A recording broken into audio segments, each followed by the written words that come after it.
Pedophilia and modern grooming, protecting the innocence of children.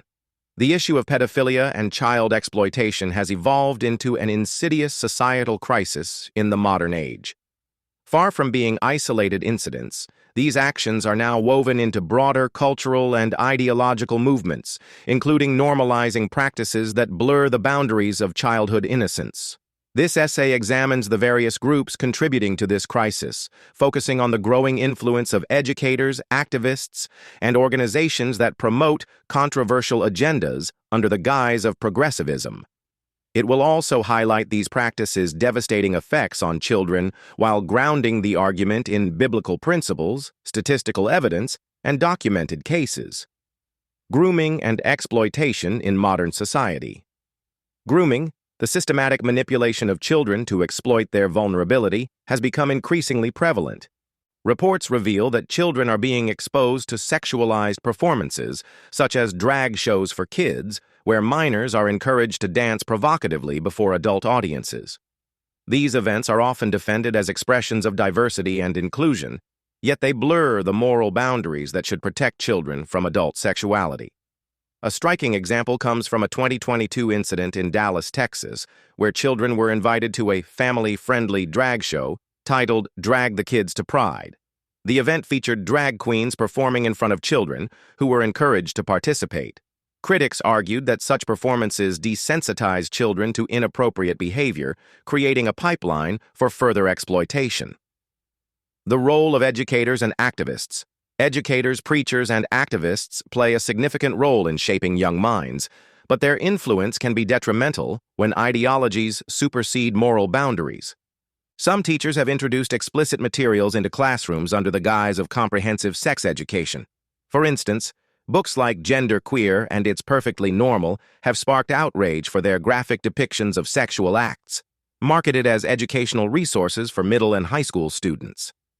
Organizations like GL-SYN, Gay, Lesbian, and Straight Education Network, promote curriculum changes that prioritize LGBTQ+ narratives, often at the expense of parental input.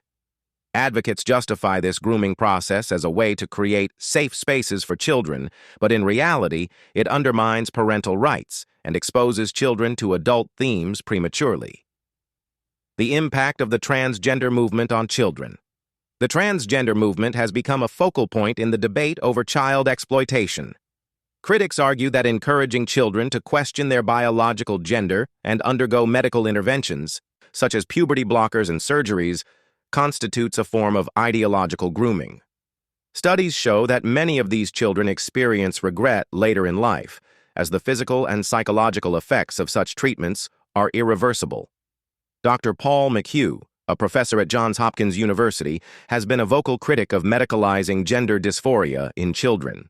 He argues, "It is reckless and irresponsible to subject minors to drastic and irreversible interventions without fully understanding their long-term consequences."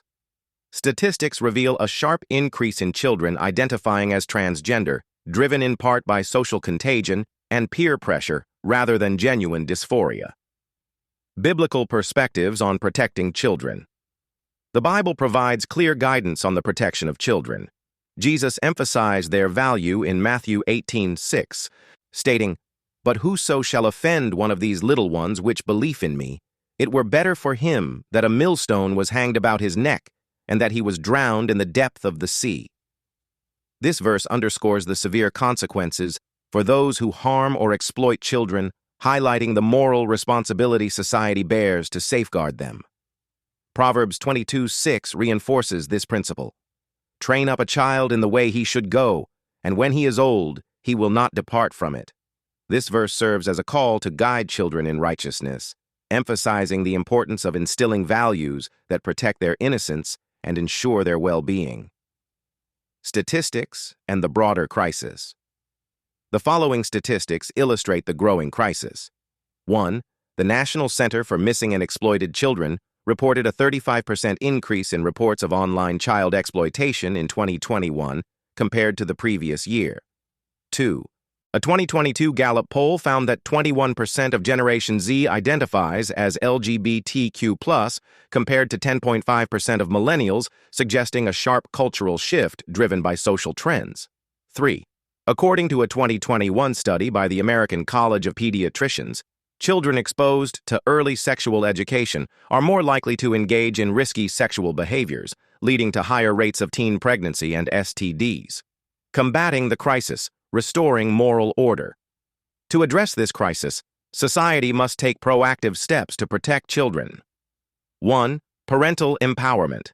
Parents must reclaim their role as their children's primary moral educators, challenging inappropriate curricula and advocating for transparency in schools.